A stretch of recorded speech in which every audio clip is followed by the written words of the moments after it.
নমস্কাৰ বন্ধুসকল, অন্য এটা ভিডিঅ'লৈ স্বাগত জনাইছোঁ। আজি গাটো বৰ এটা ভাল নাই, কিন্তু ৰাতিপুৱাৰ পৰা মাথা ঘূৰণি মানে কালি যদিও চালানী মাছ খাই দিলে মোৰ মাথাটো ঘূৰণি হৈ যায়। যেতিয়া তাৰমানে চাঙৰ পৰা উঠি আহিছোঁ, মূৰত দেখিছে তেল আৰু নাৰিকল তেল আৰু তাৰমানে টেঙা গোটেই সানি টেপটেপীয়া কৰি উঠিছে। কি অকণমান ভাল লাগিছে, তাকে বাগানলৈ আহিলোঁ এপাক। যিহেতু বাগানত আজিৰ পৰা কলম কাটি আছে, চাওঁচোন কেনেকৈ কাটিছে, কি কৰিছে, অহা হোৱাই নাই নহয়। এইফালে আপোনালোকক দেখুৱাইছিলোঁ বাগানত যিহেতু পাত কাটিবলৈ থাকি গ'ল। এবাৰ দেখিছেনে ইমান পাত আছে, এতিয়াও তাৰমানে 30-40 হাজাৰ টকা যিহেতু লোকচান হৈ গ'ল। আগৰ ভিডিঅ'বোৰ দেখুৱাইছিলোঁ, আজি দেখুৱাবলৈ আহিছোঁ আপোনালোকক আমি কেনেকৈনো বাগানত কলম কাটোঁ। যিহেতু এতিয়া ডিচেম্বৰৰ আজি 7 তাৰিখ নে 8 তাৰিখ হ'লেই নহয়, তাৰমানে কলমটো এতিয়া কাটি দিলে সোনকালে পাতটো আহিব। ইয়াত দেখিছেনে গোটেই পাত থাকিয়ে গ'ল, কেইবছৰ পাত নষ্টই হ'ল, যিহেতু কাটিবগৈ লাগিব। এতিয়া কি হৈ যায়, ইউটিউবত ভিডিঅ' এটা চাই পেলাই তাৰ বনাম বুলি ভাবিছিলোঁ, নাই নোৱাৰিলোগৈ বনাব। সেইকাৰণে দেখুৱাবলৈ মনো নগ'ল আৰু বনাব নোৱাৰিলোঁ কাৰণে। ইয়াত দেখিছেনে গোটেই বাগানখনতে পাত আছে। এতিয়াও তাৰমানে চিঙাহেঁতেন আপোনাৰ 10-15-12 কুইণ্টেলমান তাৰমানে পাত ওলাই গুচি গ'লহেঁতেন। গোটেই বাগানখনতে আছে নহয়। এইফালেডোখৰ গোটেই কলম কটাই আছোঁ আজি। এয়া দেখিছেনে, এইডোখৰ MS বুলি কয়। এইফালে সেইডোখৰ পৰা অলপমান DS কটাম, এইডোখৰ গোটেই MS কাটিব। যিটো পাত কটাৰ গোটেই কলম কটাৰ বেলেগ বেলেগ নিয়ম আছে, সেনেকৈ কাটি যাব লাগিব। গোটেই গছবোৰ তলত কাটি দিলেও তাৰমানে নহ'ব। এইবোৰ যোৱা বছৰ যেতিয়া এইবোৰ গছ তলত কটা হৈছিলে, তলত মানে কি হৈছে DS কটা হৈছিলে, সেইকাৰণে এইবাৰ ওপৰত কটা হৈছে। দেখিছেনে সমানকৈ এনেদৰে কাটি গৈ আছে। মানুহকেইটা সেইডোখৰত কাটি আছিলে, এতিয়া গ'লকৈ চাগে। যিহেতু ইহঁতে ৰাতিপুৱাই আহে, একো খাই নাহে, সেইকাৰণে 2টামান বজাকৈ কৰে। আৰু 2টামান বজাত তাকে এবাৰ গুচি যায়গৈ। চাহ অকণমান দিব লাগে আৰু সিহঁতক বেলেগ একো দিবগৈ নালাগে বাৰু।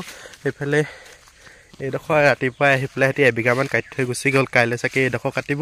সেইবোৰ দেখিছেনে ইমান ধুনীয়া ধুনীয়াকৈ পাত আছিলে, নহয় চব এনেকৈয়ে গুচি যাব। উপায়টো নাই, কাটিবতো লাগিবই এতিয়া। আৰু একবাৰ যদি পাত গুচি গ'লহেঁতেন, তাৰমানে বহুত টকা পইচা আহি গ'লহেঁতেন। গোটেই বাগানখনতে কলম দিয়াৰ যিটো খৰচ আৰু ডাল বাচিব লাগিব, যিটো গোটেই ডাল দেখিছেনে বেয়া বেয়া ডাল আছে। এইবোৰ এই সৰু ডালবোৰ চব বাচিবই লাগিব। গোটেই খৰচাটো ওলাই গ'লহেঁতেন, উপায় নাই। এইটো কিনো কৰিব।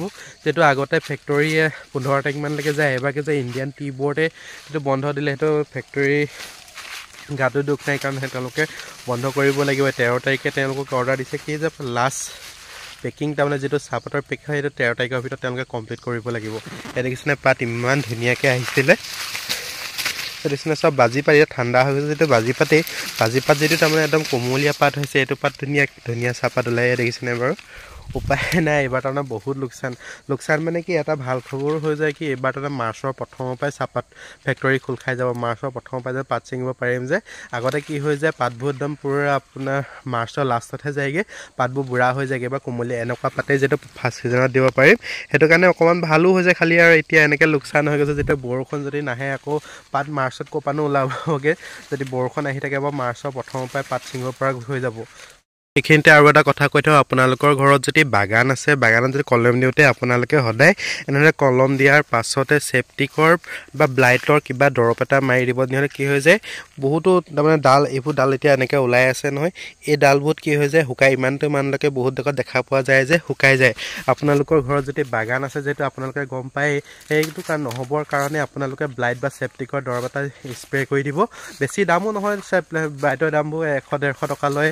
এনেকৈ মাৰি দি পেলাই কি হৈ যায়, এই শুকাই যোৱা তাৰমানে প্ৰব্লেমটো নাহে। শুকাই গ'লে তোমাৰ গছজোপা পাতটো আহোঁতে বহুত দেৰি লাগি যায়। আপোনালোকে সেইটো কৰিব। আৰু এইফালে দেখিছেনে, আমি আজি এইডোখৰ কাটি হৈ গ'ল, এইডোখৰ আৰু 3 দিনত এইডোখৰ গোটেই শেষ কৰি দিব। আজি যিহেতু 4টা আহিছিলে, কাইলৈৰ পৰা 6টা-7টা আহিব। সিহঁতি মাৰি থৈ এনেকৈ সোনকালে গুচি যাব। তাৰপাছতে সিহঁতকে ক'ম আৰু এনেকৈ মাৰি দিবলৈ। গোটেই স্প্ৰেয়াৰ কৰি দিলে কি হৈ যায়, আপোনালোকৰ পাতটো সোনকালে আহিব আৰু তাৰমানে গছজোপা একো কষ্ট নাপায়।